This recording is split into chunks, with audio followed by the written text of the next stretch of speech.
What is going on, guys? So in tonight's video, I want to go ahead and just talk about the Toyota RAV4 Prime and our journey in trying to secure one before the tax incentive is no longer applicable to us.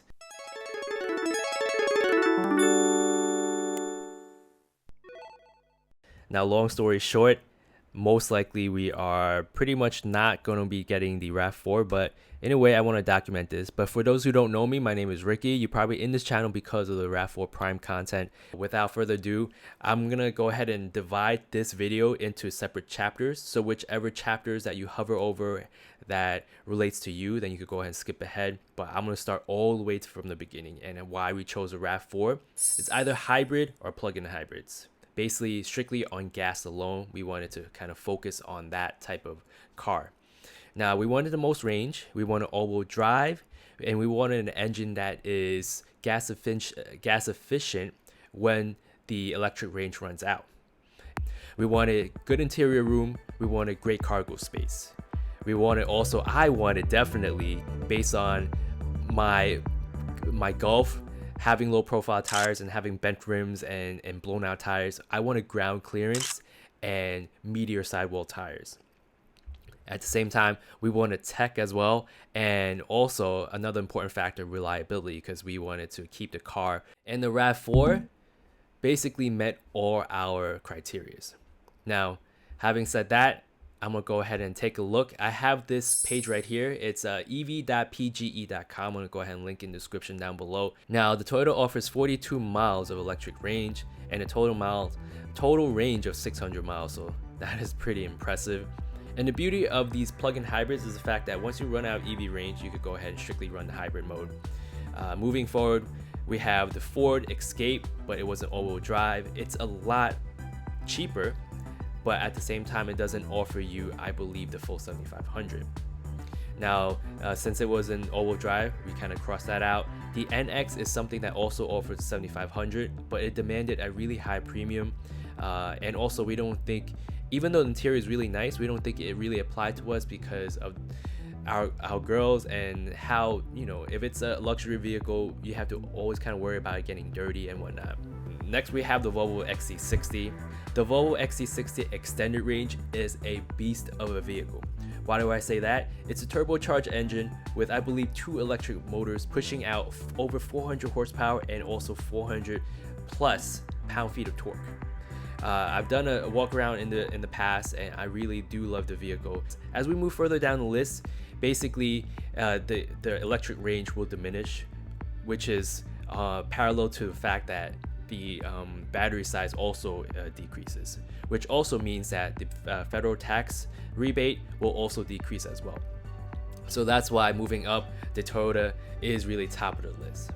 Now, just speaking about the Mitsubishi Outlander PHEV. Now, even though that is only 24 miles right now, in 2023, the PHEV, the Mitsubishi PHEV, will have a 20 kilowatt onboard battery, which will give you 52 miles of EV range. So that will be champion in the year 2023, or actually towards the end of the year, it's supposed to come out. So prior to this, at this point of the video, the Toyota is still number 1. Moving on, the Jeep Wrangler 4xe. My friend actually recently purchased this vehicle. It's a dope car. I definitely understand right now why Jeep has a strong following, because once I sat in the vehicle, I'm like, this could go over anything, especially if it's like a plug-in hybrid as well. You have 22 miles of electric range, but unfortunately, it didn't seem like a family car to me. Now, we decided on the RAV4 Prime. Now we had to go ahead and decide which trim we wanted. The trim it breaks down with the SE and XSE, but then there's also a XSE with premium package. You can't have the premium package on the SE, so that basically makes the premium package XSE kind of like the 3rd trim level. If you want to break down just money wise and common sense wise, getting the SE trim level will be the best bang for the buck, because it brings your Toyota RAV4 Prime down to a hybrid costs, meaning the RAV4 hybrid will be in the mid 30s. If you get a RAV4 Prime without any packages, meaning the sunroof package with the weather package, it'll be at base 40K. You take away the 7,500, basically reduces even less. It brings you down even less to a Toyota RAV4 hybrid. So anyway, what happened was I actually found an opportunity to go ahead and test drive SE that was traded in from the year. It's a 2021 model that was traded in, and they were asking for a price of, for an SE model previous year, mid 50s. So that's how that, on top of the used market, you know, that proves to you how widely sought after this Prime vehicle is. I love the way it drove. I love the transmission. The ECVT is nice. It was very fluid. The torque was instantaneous. It was on tap just like that. I really loved the drive. It's quiet. Other than that, it was meaty sidewalls, all that. It was just a really nice, comfortable drive. Amenity-wise, that's where it came into a problem for me. I walked away feeling really disappointed in the fact that I decided to go for the SE and not the XSE. And after driving it, I definitely came to a conclusion. Not only did I want the XSE, I wanted the XSE with the premium package. I'm gonna go ahead and just talk a little bit, just briefly, about what the premium package offers. Basically offers you something that we don't need, it's nice to have. The heads-up display, the panoramic glass roof, in which I'm like, yes, we definitely do need that because the girls are really entertained by the glass roof right now in our current XC60. Has a JBL speaker system. Navigation, as long as you have Android Auto and Apple CarPlay, pretty much you're golden for the most part. And that's, again, what makes the SE trim a bargain if you have the tax incentive. With the XSE trim and the premium package, it will be 50K or mid 50s. Now, that's not how the Prime works, however. In a perfect world, you would say, hey, okay, I'll order this on a factory order and add on the factory premium package, but nothing else. Thank you. That's not how it works because of the adjusted dealer markups, the popularity of this vehicle, and also the fact that you can't custom order it. It comes in allocation. Whatever Toyota decides to allocate to each dealership and whatever accessory it comes with, comes tacked on with the charges. So let's say it comes allocated with your all-weather mats. Most popular are the crossbars, maybe some black emblems, some alloy wheel locks. That will put your pricing to mid 50s to 51, on average from 51 to 52. So let's round up. It's a $52,000 car for a RAV4.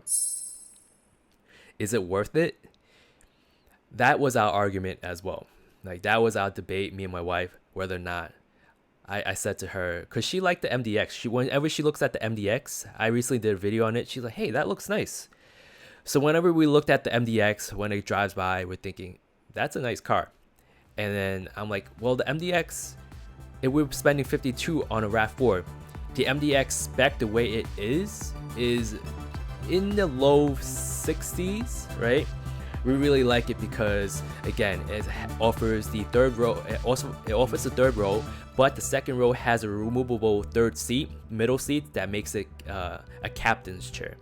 So on trips where we are going with family and we're taking two cars, the MDX would go ahead and solve many problems. If we're looking at the MDX, why not the Telluride?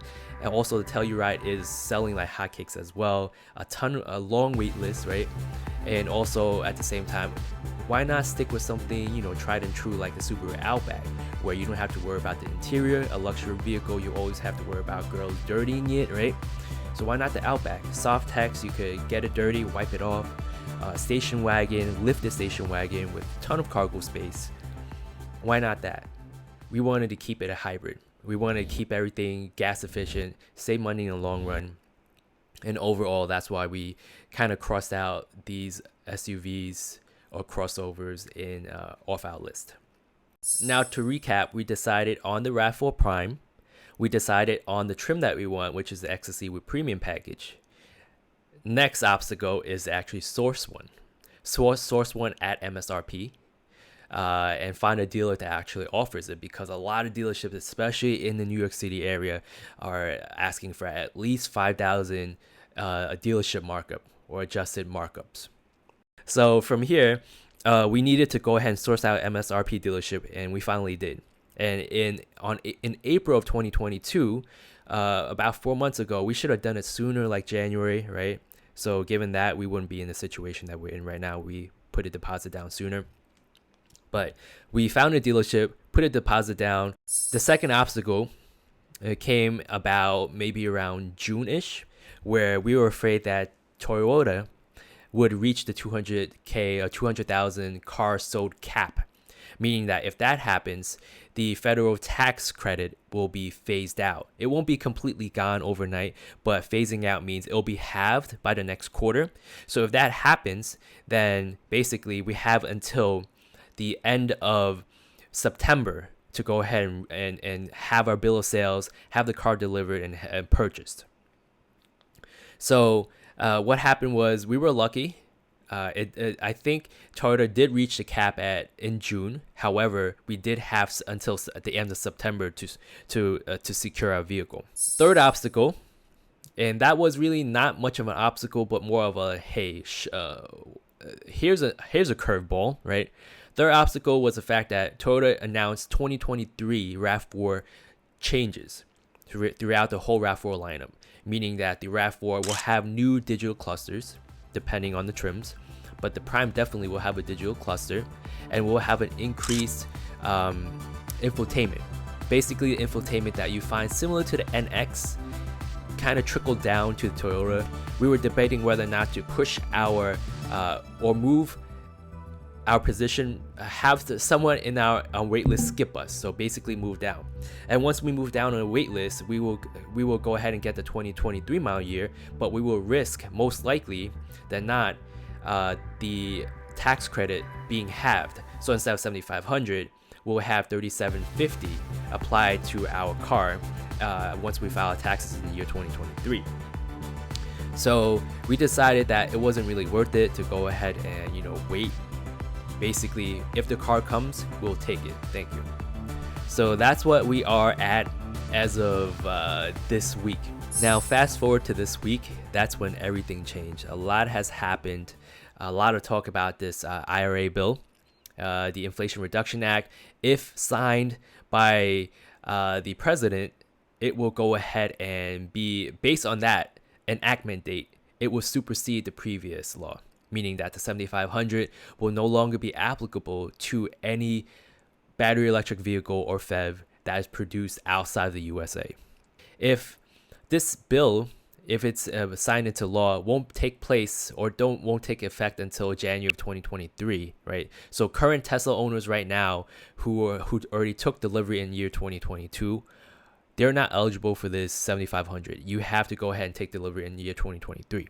So why would this transition rule be in effect immediately for current owners or current buyers right now online for out of the country manufactured vehicles? Now, I just want to go ahead and just bring up this vehicle, this article right here. All right, so here it goes. The law includes a transition rule, quote unquote, which states that any EV with a written binding contract to purchase signed before the date of the law's enactment will be able to take the old credit if the buyer so chooses, even if the car is delivered after the bill is signed. So what that means is the buyer who signs a binding contract agreement today can, if they choose, treat the credit as if they bought the car today, with all the current rules for the old credit. Now, spoiler alert, I went ahead and contacted my dealer. My dealer said no go, because you need a VIN. They need a VIN. They need the actual car at the dealership before signing any type of agreement or contract. Moving forward, what are we going to be doing from here? Well, first things first, I don't think I'm going to be getting a refund for the deposit. I'm not going to ask for my deposit back so quick. I'll see how it goes first. At the point of this editing, it's not signed into law as of yet. Maybe, fingers crossed, there might be some exceptions, right? Probably not. Quite honestly, moving our deposit from a hybrid RAV4 from a Prime to a hybrid RAV4, I'm sorry, or even possibly a Sienna, depending on how the situation goes. But speaking about the Sienna, it is quite, well, first of all, as a tank, right? As a tank of a vehicle, it's heavy. So why would they go ahead and take out the V6 version? That was my thought when it first came out in 2021. But when you have kids, it kind of puts everything into perspective, like a alternative perspective. Why would you speed in a minivan? So if you have a vehicle like that kind of returns a 35 to 36 mile per gallon, that is good. That is amazing. So these Siennas are selling at markups at 8,000. I've seen even 10,000, but that is besides the point. I really have to go ahead and see, or my wife and I will go ahead and assess our situation. We spoke the other day and she said, hey, we're not getting the Prime with the incentive. Our situation ain't bad, you know, we have 2 cars. Basically my father is taking, he don't want to admit it, but he likes the Golf R. He likes driving it. So whenever we take the girls out, we take the XC60, a lot more room. And actually, I'm gonna go ahead, and this gives me my next video idea. I'm gonna go ahead and make a video of our current family hauler and why we like it so much. Again, if you guys are with me until here, 30-minute video, thank you for watching, and I'll definitely see you guys in the next one. Take care.